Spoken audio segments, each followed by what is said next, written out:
انسان کی راہ کی اصل کیفیت غم ہے اور خوشی ایک عارضی شے ہے۔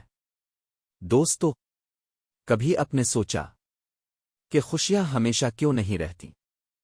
کیوں ہر مسکراہٹ کے بعد ایک خاموش اداسی دل پر آ جاتی ہے؟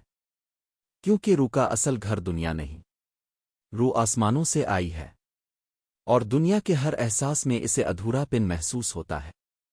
دنیا کی ہر خوشی عارضی ہے، ایک لمحہ چمکتی ہے اور اگلے لمحے بجھ جاتی ہے، لیکن غم ایک گہری کیفیت ہے جو انسان کو حقیقت کے قریب کرتی ہے، اسے اللہ کی طرف جھکاتی ہے اور اسے اپنی اصل منزل یاد دلاتی ہے۔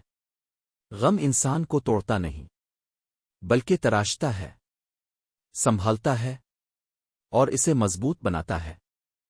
اس لیے اگر تمہارے دل میں کبھی خاموش اداسی آتر آئے تو سمجھ لو یہ روح کی آواز ہے، وہ کہہ رہی ہے تم دنیا کے نہیں، تم اللہ کے ہو۔